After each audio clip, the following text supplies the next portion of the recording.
Was the title always Come November? I don't know about always, but it was always my favorite title when I started thinking about the title for it. It did go through some other things, like there were things that had departure in it. This was always the one that I liked best. Not everybody responded to it positively at all times, so I did consider other things, but it was, yeah. And then I do want to ask about your reaction to the cover. I mean, in this cover art. I mean, it's not just me. Like everybody who sees this cover, it's such a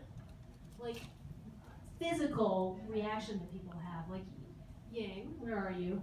Yeah, there you are. So Ying is a high school friend of mine, and she's a beautiful artist. And she wrote on Facebook the other day, like, I can't stop looking at the cover. I know you're not supposed to judge a book by the cover. This is so beautiful. I was like, of course you judge a book by the cover. Like, the cover is doing so much of the heavy lifting of giving you a sense of, like, what is it going to feel like to read this book? And it's exquisite. I'm so thrilled with it. All right, so we have time for questions. My two favorite people in the room. All right, everyone, awesome. All right, let's start with you. Hi, everybody. I'm a member, Kat, of a book club. And one of my book club questions is, how were you changed, reader of this book club, by this book? That's true, she likes to ask that question. That is my question. That's my money question, my signature question. So I guess I'm curious, how do you want we, the reader, to respond to that? How were we changed in response to this book? But then I would ask you, how were you changed by writing this book? That's an excellent question. Thank you. you. Well, look, I wrote this book with this very heavy-handed objective of wanting people to wake up about climate change. And I had to continually subvert that because it was, it could have been very sledgehammery. And in the first draft, it was very sledgehammery. So we're going to get you, Zeke, I promise. So, what I would like is I would like people to be conscious of their footprint in the world. That is the reaction that I would like people to have coming out of reading the book. How am I changed? I mean, this was a big undertaking, and I was not at all convinced that I was actually going to achieve it. And I worked on the book for 3 years without showing it to another living soul because I needed to assure myself that it was a book before I inflicted it on anyone else. So having the knowledge that I am capable of doing that was certainly kind of life-changing. That's awesome. All right, the gentleman in the ketchup shirt. I love your shirt so much, I have to say. I definitely do put ketchup on my ketchup. Yeah, Including my mom. All right, so what's your hard question? Is it a fiction book or non-fiction? Oh, it's so fiction. Okay. Is that the whole question? Yeah, no, I made the whole thing up, Zeke. None of it is true. So in other words, you're a liar. But a good one. And you got paid for lying. Let this be a lesson. All right, awesome question, thank you. Yes. Me? Yes, you. Oh, okay. So I noticed on the cover art, Yes, Emily. there's a face on it. There's a silhouette of a face. Is there a spoiler-free reasoning behind that? What's the significance behind the face?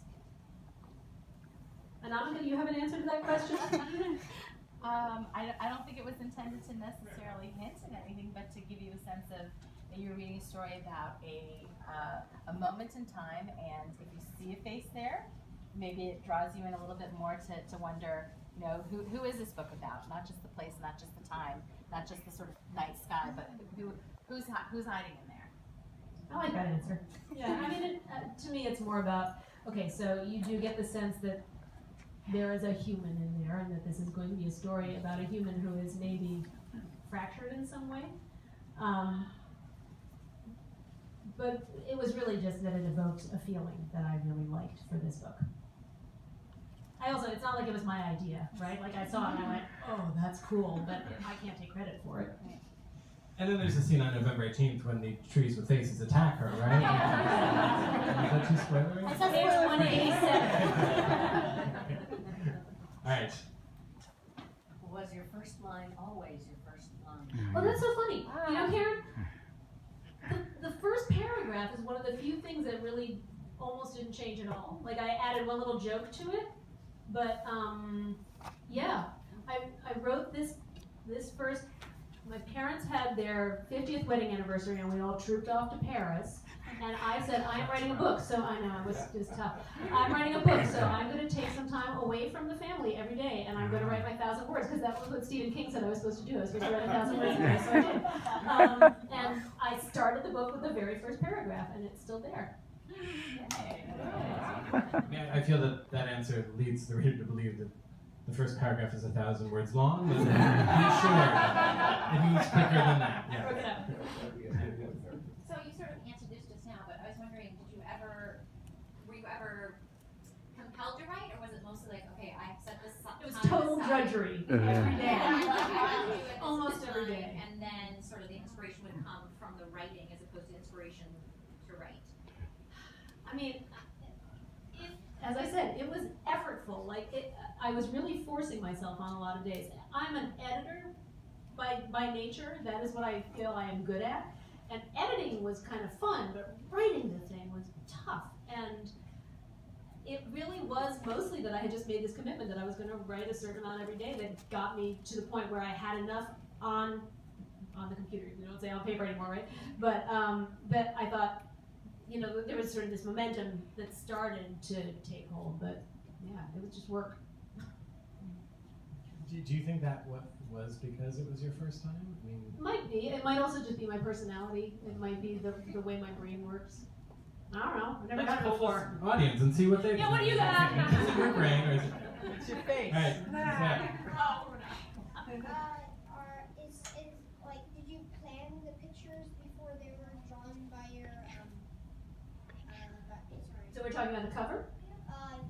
Yeah, I mean, it's really the only picture there is, so we'll say yes. Yeah. No, I didn't plan it. So my editor and I had some conversations about what we thought it might look like and maybe who would be a good person to draw it.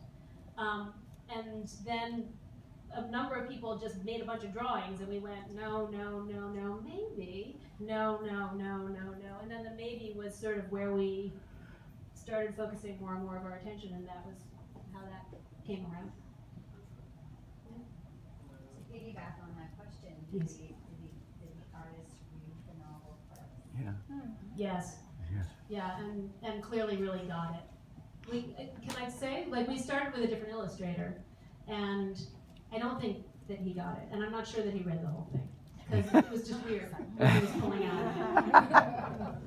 Can we come back to you after a few other people get a chance? Thank you.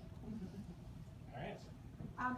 Did you ever consider writing from a boy's point of view? Well, in the second book, I'm trying to do that. Yeah, I mean, I did think about it for this book, but how many impossible things do you want to try in one day?